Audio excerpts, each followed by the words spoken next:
Bonjour à tous, voilà, aujourd'hui il pleut, mais surtout la mer est très mauvaise, donc on reste à l'intérieur, on ne va pas sur le terrain. On pourrait se poser la question de est-ce qu'un jour dans le futur, il y aura toujours besoin d'aller sur le terrain, d'aller voir, d'aller plonger pour avoir une idée de l'état de santé d'un écosystème sous-marin. C'est l'ambition, peut-être un peu utopique, des techniques modernes de l'ADN environnemental et de la bioacoustique.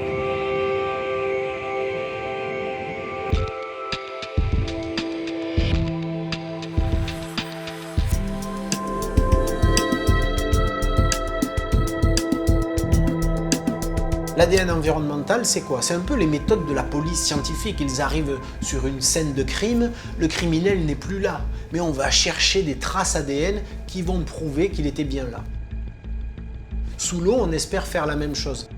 Les animaux marins, quels qu'ils soient, laissent des traces, laissent des cellules, un bout d'écaille, un peu de mucus. Et là-dedans, on peut trouver des fragments d'ADN qui vont permettre, quand on amplifie cet ADN, d'avoir l'information sur leur présence ou leur absence, même si on ne les a pas vus avec nos yeux à travers notre masque.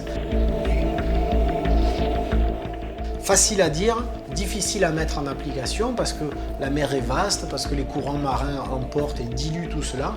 Et avec Andromède Océanologie, on n'a pas inventé la technique de l'ADN environnemental, mais on a développé une pompe à ADN pour essayer de concentrer cette prise d'information au départ. C'est-à-dire que le plongeur se balade au fond avec un locoplongeur. Il aspire des quantités très importantes d'eau de manière très subjective. Il va passer dans une grotte, sous un surplomb, derrière une roche, dans une petite vallée, pas au hasard comme ça. Et en espérant, avec toute cette quantité d'eau filtrée, retenir quelques fragments d'ADN qui révéleront la présence d'espèces rares, d'espèces furtives ou simplement d'espèces qui sont passées il y a 5 heures, 6 heures, 15 heures, 20 heures. Voilà le but de l'ADN environnemental qui va permettre d'enrichir nos listes d'inventaire faune et flore et de voir, dans le cas de notre étude, si l'arrêt des activités humaines pendant la période de confinement a engendré une présence supérieure en nombre d'espèces par rapport aux relevés ADN environnementaux qu'on a fait les années précédentes.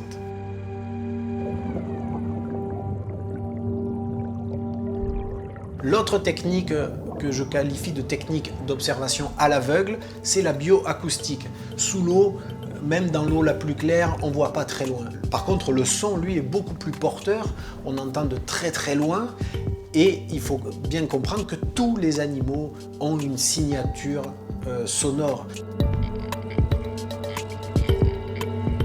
Tout ça, ça fait non pas le monde du silence, mais le monde d'un brouhaha impossible à discerner avec nos oreilles humaines qui sont faites pour l'air libre, qui n'arrivent pas à distinguer, à discerner et à localiser les sons environnants. Par contre, des techniques modernes qui vont essayer d'analyser, de décrypter, de découper ces sons, peuvent nous donner des informations sur la valeur globale de la biodiversité d'un site, sur le niveau de perturbation d'un site. Avec Andromède, ça fait déjà 6 ans que l'on fait des enregistrements sonores des écosystèmes dont on a le suivi depuis 15 ans.